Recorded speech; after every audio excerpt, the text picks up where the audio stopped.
तर मुंबईत एका सेलिब्रिटीची हत्या करण्यासाठी आलेल्या 5 जणांना अंधेरीतून अटक करण्यात आली आहे। मुंबई गुन्हे शाखेने ही मोठी कारवाई केली आहे। आरोपी बिश्नोई गँगशी संबंधित असल्याची दाट शक्यता आहे। 5ही आरोपी 22 ते 27 वर्ष वयोगटातील आहेत। आरोपी हरियाणा, बिहार आणि राजस्थानमधील असल्याची माहिती मिळते आहे। अधिक अपडेट या प्रकरणी घेणार आहोत आमचे प्रतिनिधी कृष्णा सोनारवाडकर यांच्याकडून। कृष्णा, काय अधिक माहिती आहे या आरोपींसंदर्भात?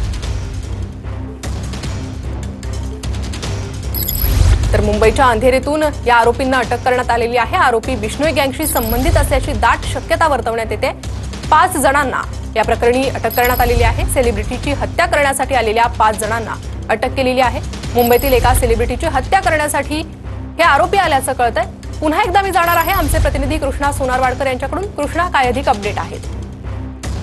अंधेरी परिसरातून ही कारवाई मुंबईच्या गुन्हे शाखेने केलेली आहे आणि एकूण 5 जणांना ताब्यात घेतलेला आहे, जे हत्येच्या उद्देशाने मुंबईमध्ये आलेले होते आणि त्यांच्याकडून 7 पिस्तूल आणि 21 राऊंड सुद्धा जप्त करण्यात आलेले आहेत। मात्र हत्येच्या उद्देशाने येणारे हे आरोपी कुठल्या गँगचे आहेत या संदर्भातली जिथे माहिती घेण्याचा प्रयत्न मुंबई पोलिसांची गुन्हे शाखा करते आहे। मात्र त्यातला एक आरोपी सुमित कुमार नावाचा जो आहे त्याच्यावरती याआधी अनेक गोळीबाराचे सुद्धा गुन्हे दाखल आहेत। त्यामुळे त्यांना हत्येची सुपारी कोणी दिलेली होती आणि कोणाच्या हत्येच्या उद्देशाने मुंबईमध्ये आलेले होते या अनुषंगाने मुंबई पोलिसांची गुन्हे शाखा तपास करते आहे। मात्र त्यांच्याकडे 7 पिस्टल आणि 21 राऊंड जे आहेत ते सुद्धा सापडले आहेत। त्यामुळे एवढा मोठा शस्त्रसाठा त्यांच्याकडे कसा आला, त्यांना मुंबईमध्ये कोणी तो दिलेला आहे का, किंवा ते घेऊन जर आले असतील त्यांना तो सप्लाय कोणी केलेला आहे, असे अनेक प्रश्न जे निर्माण झालेले आहेत।